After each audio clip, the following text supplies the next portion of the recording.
कितना अच्छा बैल है तू मेरे दोस्त। चल अब खेत चलते हैं। दोस्तों, आज हम 2026 के डिजिटल दौर में खड़े हैं, जहां खेती ड्रोन से होती है, ट्रैक्टर खुद चलते हैं और बीज लैब में तैयार किए जाते हैं। लेकिन क्या आपको याद है 1990s का वो दशक?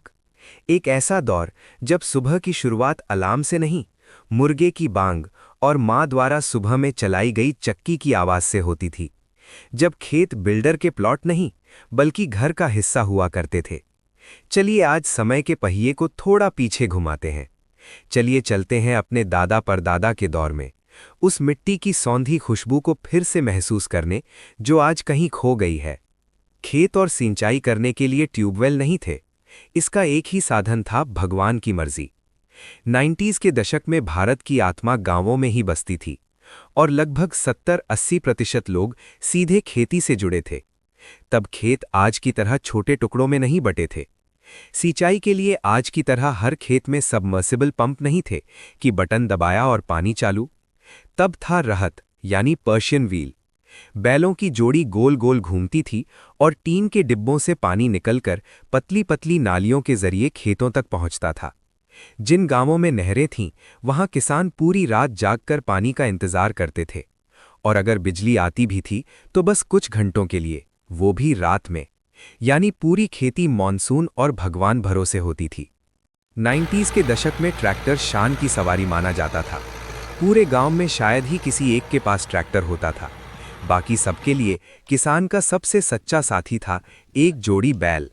सुबह 4 बजे जब दुनिया सो रही होती थी, किसान अपने बैलों को लेकर खेतों की ओर निकल पड़ता था। लकड़ी का वो भारी हल और बैलों को हाँकने के लिए हुश हुश की आवाज, और हम बच्चे उस पटेले पर बैठकर जुते हुए खेत में सवारी करते थे। सच पूछो तो वो आनंद आज के उड़ते हवाई जहाज में बैठने पर भी नहीं मिलेगा। वो मेहनत आज के रोटावेटर और कल्टीवेटर कभी नहीं समझ सकते। किसान और बैल के बीच एक अलग ही रिश्ता था। बैल सिर्फ एक जानवर नहीं, परिवार का हिस्सा थे। उन्हें नहलाना, सजाना और त्योहारों पर उनकी पूजा करना, ये सब 90 के दशक की संस्कृति है। आज हम ऑर्गेनिक शब्द का ढिंढोरा पीटते हैं, लेकिन 90 के दशक की खेती कुदरती तौर पर ऑर्गेनिक ही थी। तब हाइब्रिड बीजों का चलन इतना नहीं था। किसान अगली फसल के लिए सबसे अच्छे बीज खुद घर पर तैयार करता था, उन्हें मिट्टी के बर्तनों में सहेज कर रखता था। रासायनिक खाद का इस्तेमाल शुरू तो हो चुका था, लेकिन ज्यादातर खेतों में गोबर की खाद और कंपोस्ट ही डाली जाती थी। कीटनाशक की जगह नीम का पानी इस्तेमाल होता था। शायद यही वजह थी कि उस वक्त के अनाज और सब्जियों में एक अलग ही स्वाद, मिठास और ताकत होती थी।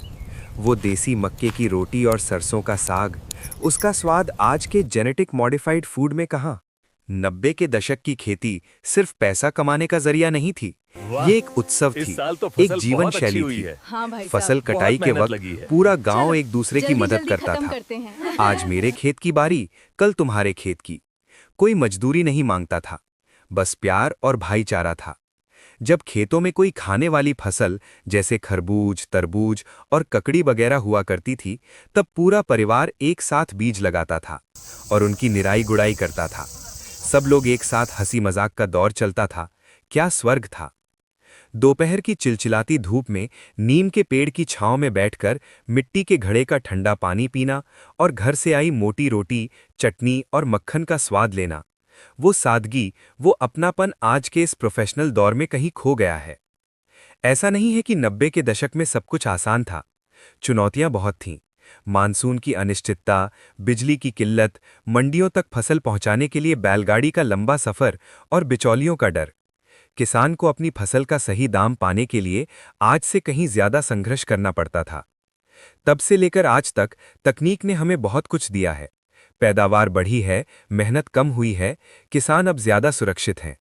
लेकिन वो जो मिट्टी से जुड़ाव और सुकून उस दौर में था, क्या वो आज भी है?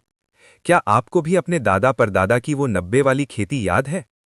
कमेंट्स में अपनी यादें हमारे साथ साझा करें। आपके घर में 90 के दशक में खेती कैसे होती थी, हमें जरूर बताएं।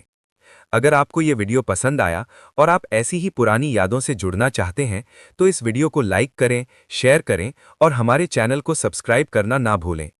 मिलते हैं अगले वीडियो में एक और नई कहानी के साथ। जय जवान जय किसान।